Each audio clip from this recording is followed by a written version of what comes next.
I'm Katie, and this is Liz, and we're here to tell you that it gets better. My story begins as a tomboy, of course, and as I was growing up in a small town in Maine, I heard a lot of homophobic things said, and I internalized them. I was very sensitive, and I didn't want anyone to ever make fun of me, so I wasn't ready to come out. And I just turned all the negative things I heard inward, and I just kind of bullied myself preemptively to avoid being bullied.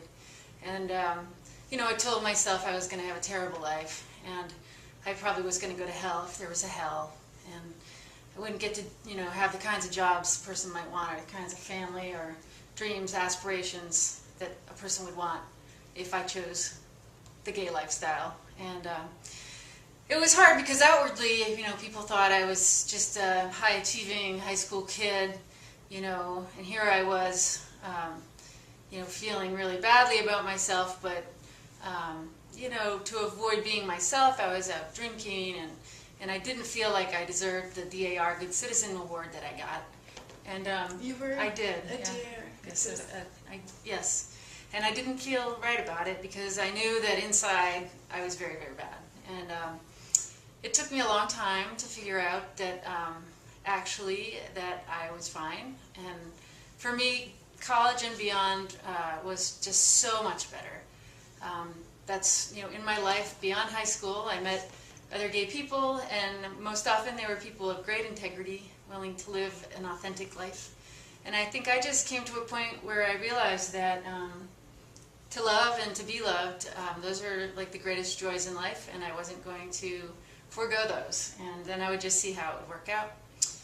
And it turns out that so far so good. I've had an amazing experience in my life with, I met Liz 14 years ago, and we got married 10 years ago.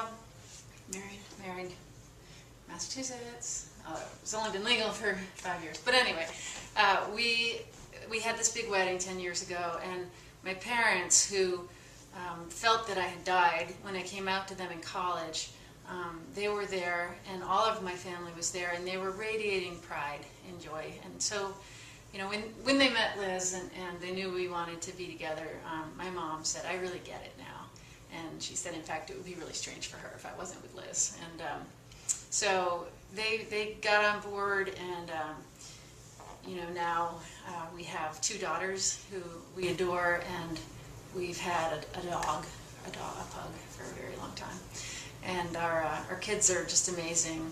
And I want Liz to tell you about herself, because I just want to say right off the bat that she's co-president of the PTO of our children's elementary school. And I just thought you should know that. What else would you like to tell us about yourself? Anything is possible, right? Anything is can anything. be anything you want to be, including co-president of the PTO. But seriously, I think being gay, there are so many gifts involved in being gay, and it doesn't feel that way in high school. So it gets better.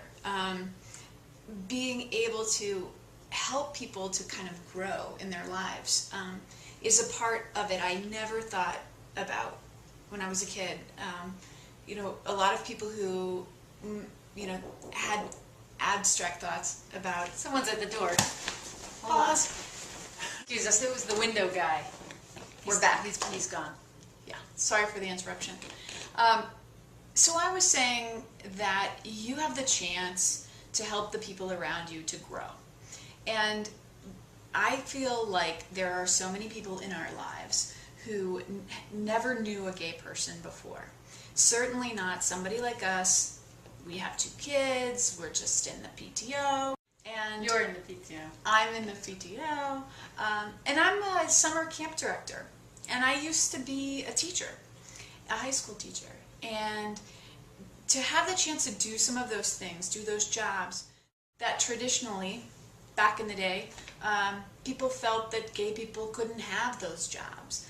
And everyone around us has grown as they realize that that's ridiculous, and that that's, you know, the thinking of yesteryear, when people just didn't understand that our lives look just like all the lives around us, Maybe Except different. Except different. All right, different. Maybe more fun. I mean, we have a beautiful family and we have amazing opportunities to pursue what we're passionate about and what we care about.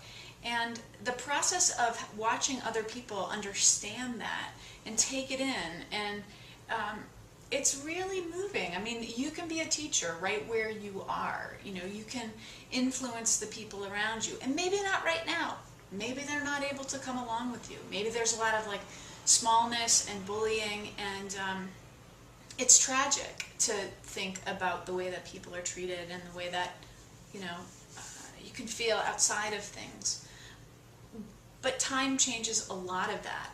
And growing up, you know, you have the chance to change that and to change the minds of other people just by being who you are and being authentic to your own vision.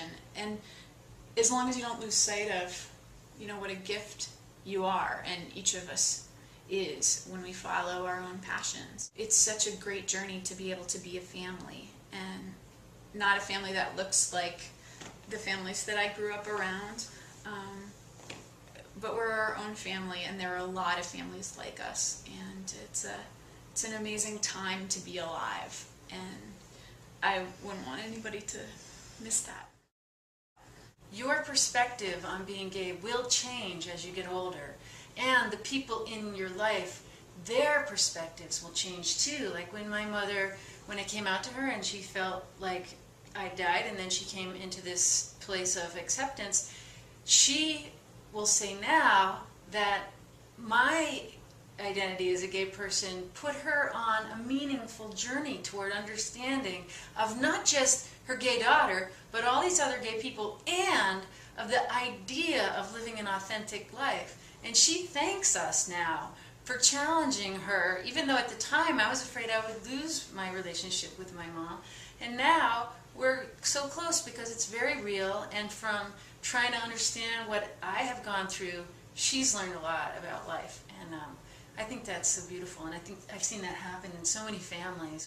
That is such a valuable gift, to live an authentic life, and if you can do it, you inspire other people to do it as well, all around you and in their own ways.